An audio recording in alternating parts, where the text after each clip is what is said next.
What's up, everybody? My name is Jacob Hardison, and today I'm going to teach you how to properly set up your throttle servo.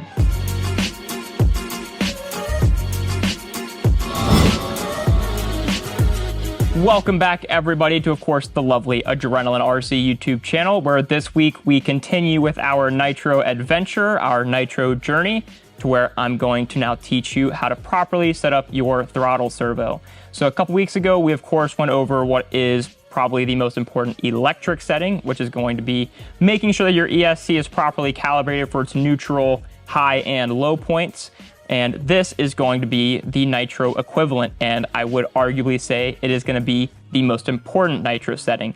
The reason it is the most important Nitro setting is because it is going to directly affect how your power band feels, your fuel mileage. If it's not opening up enough, or if it's opening too much, that'll definitely affect your fuel mileage and tune. It will, of course, affect how the car brakes into the turn. So it's going to be very important to make sure that this is set properly. That way, everything else works correctly, because as we know, the engine is going to be the most important piece of the entire thing. If that's not correct, then everything else geometry-wise may be technically correct, but it's going to feel really odd going around the track. So to make sure we get the correct feeling and the correct inputs, we got to make sure that that is set correctly. So today I'm going to go over how to set the throttle and brake. The brake will be a little bit more finicky just because there's a lot more feeling that goes into it. So I'll go over a couple of tips to help make sure you get that set properly, but I'm not going to be able to actually show you how to set them, because without you being here, being able to feel the force on the tires or on the brake pads, there's not really any way to translate that. Throttle wise though, that's a lot more straightforward. That definitely can all be done very visually. So we'll show you how to set all those endpoints up. That way you can be the most successful at the track. So without further ado, we'll get straight into it. All right, so here we are with the camera swapped around with a better view of course, the car, the most important piece here. I went ahead, popped off our air boot. That way we could go ahead and see inside the carburetor so we can make sure our slide is set properly on the opening. I went ahead, got our receiver plugged up with a battery. I will be getting a button, I just don't have it yet. So I did have to pop that off and look like a novice today, but it'll function, and that is the most important part. And then, of course, we have our servo and linkages right in front of us. So without further ado, we can go ahead and get cranking away here. So the first thing you want to do is, of course, make sure the servo is actually operating in the correct direction, to where when we pull the throttle on our radio, it's actually going to open up the carb. And then when we push the brake, it's actually going to operate the brake. Sometimes the servos do need to be reversed. In my case, I did have to reverse it, so I did go ahead and get that done. Once you have it operating in the correct direction, then we can go ahead and actually set the neutral point, which is going to be basically where this servo horn is going to sit whenever you are not operating the car in any way, shape, or form. So your goal, and I don't know if I'll be able to show this in the video super duper great, but you want your horn to be parallel with your carb. That way everything kind of opens in unison, nice and smooth, if that makes sense. So let's go ahead and get that set first. So all we're looking for is just to make sure that our horn here is parallel with the carb. In some cases, if the carb has to be super like twisted one way or the other, that's not super easy. But in this case, everything is generally in line. So I should be able to get it set without any problem at all. So we'll go to our trim button on our radio. And then we're just going to move this to where it is nice and parallel. And it looks like right there should be pretty close. Again, I don't think that in the video, even if I go over top, you'll be able to see it super well, but you can see that this is now more in line with our actual slide. And then after we set that to make sure our neutral point is set, I will then double check my deadband here to make sure there's a small gap. You don't want anything crazy, but you do need that gap, so that way as you adjust your idle, you don't start to remove all of that and then it never actually closes all the way. So it's very important to make sure that you have a little bit of deadband, and then it also gives the trigger a little bit of a dead area, just so that way when you give it just a little touch, you're not just immediately opening it up a ton. It makes the driving experience just a little bit more smooth. So to go over what we just did, we made our horn parallel with our carb as best as we could. and then we double check to make sure we had a little bit of deadband there before the servo actually operates the slide. That way, as we adjust our idle, we don't have any weird hangs on it or anything.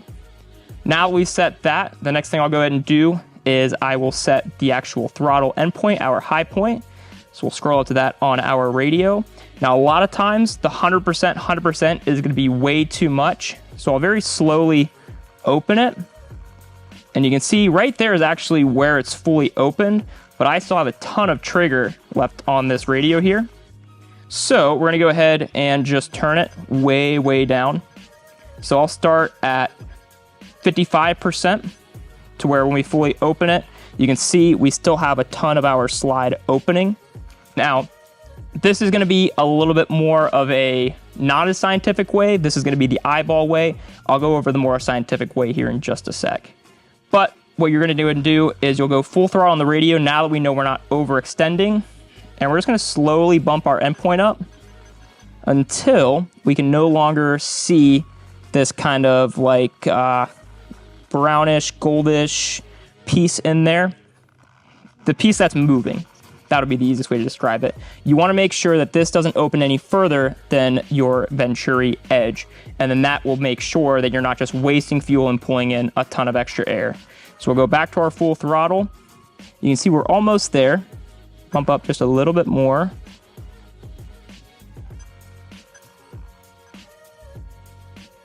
Go back to neutral, go full throttle. And right there is probably its happy point.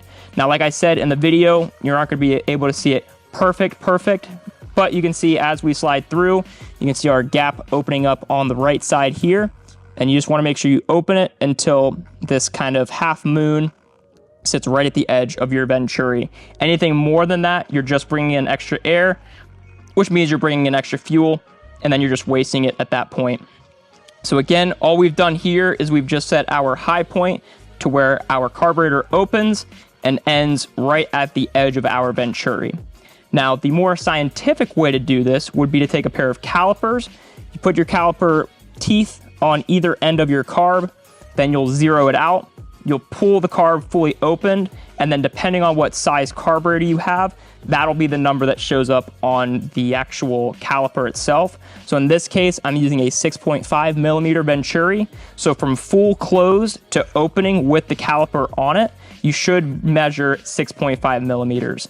So again, the scientific way, put your ears to your calipers on either side, zero it out, open it fully, and it should read right at the size of your venturi. In this case, it would read 6.5 millimeters.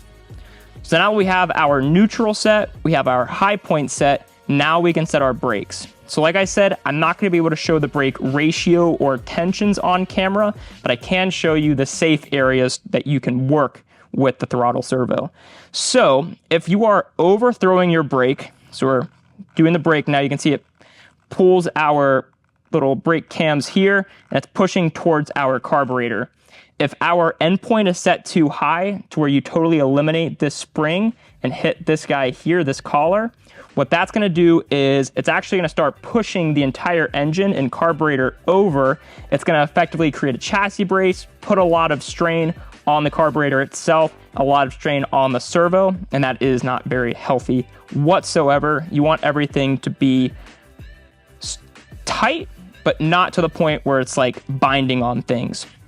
So just like we did with the throttle, we'll give just a little bit, and I'll slowly go. You can hear the servo starting to scream now, but I'll go just to make sure that at full brake, I'm not completely just going too far there. And in this case, I'm not when I go full brake.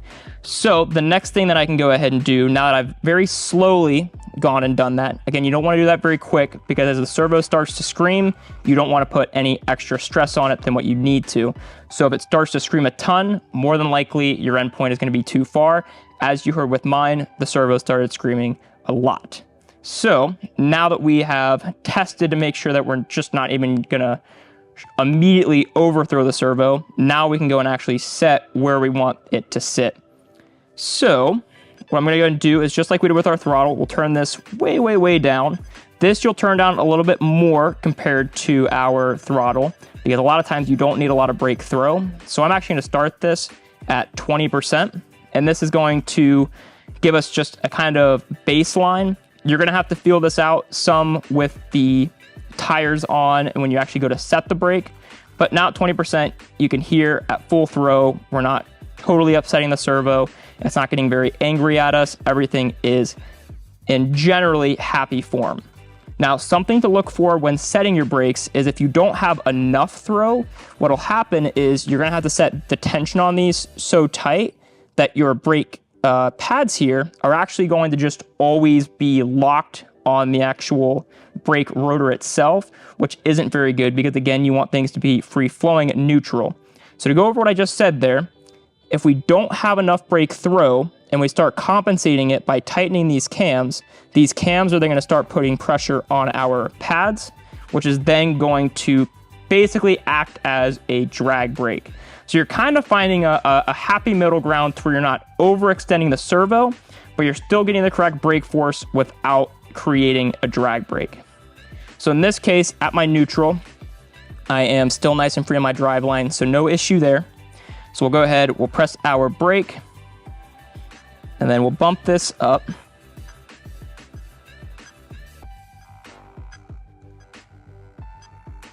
We're starting to get a little bit of whine there.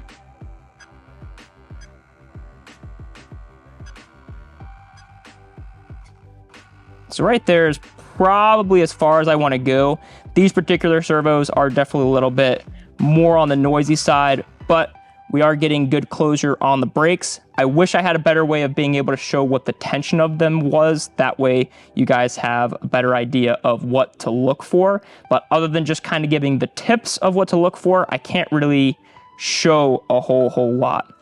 So to just go over everything basically that we just did is we started out with setting our neutral point here. That way we made sure that our servo horn was as parallel with our slide as possible. Once we set it into our neutral point, we double checked our deadband to make sure that we have just a little bit.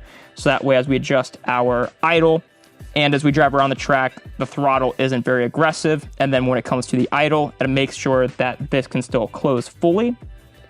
Once that is set, we can set our high point, and all you're looking for is for the slide to open up to the very edge of our Venturi here. You can do that two ways. You can do that either visually or with a pair of calipers to get an exact measurement. Once you have that set properly, then we can go ahead set our brakes. We want to make sure that our servo isn't overthrowing to where we completely eliminate this spring here and create a chassis brace and create bind on our carburetor. After we do that, then we can go ahead and actually set our maximum point, making sure our servo isn't just overly screaming the entire time. Then once you do that, you can kind of feel out with the wheels and tires on what your actual brake ratio is, what the tension is, and get that set properly. Now, I will say that let's say your brake tension is set evenly from front to back, but you feel like that the tension is just too much, then you can always just turn down the endpoint or turn down your brake rate. That way your bias is still the same front to back, but again, we're not overworking this servo. So I apologize for the 15th time, whatever it is, for not being able to show the brake very well. But that is the process that I use to get that all set up. Once everything is set up, the last thing you'll do is I like to replace the set screw on this collet with a button head screw, throw a few rubber bands on there. That way, in case anything does happen on the track, you lose connection or maybe the horn breaks and comes off, whatever potentially could be an issue, this just helps to make sure that in that event, this can close itself back down so you don't have as much risk of a runaway. So a lot of information here to take in, but it is all very important for nitro racing and to be able to have everything on the car power band and brake wise set properly. So I hope this has been helpful. I know it's a lot of confusing stuff as well. So if you have any questions or concerns about anything, definitely leave those down in the comment section below, and I can do my best to get you a written version or maybe give you just a little bit more of an in-depth explanation on how to set this stuff up. So I hope this has been helpful. Again, if you have any questions, just leave them down below, and we'll see you guys in the next one.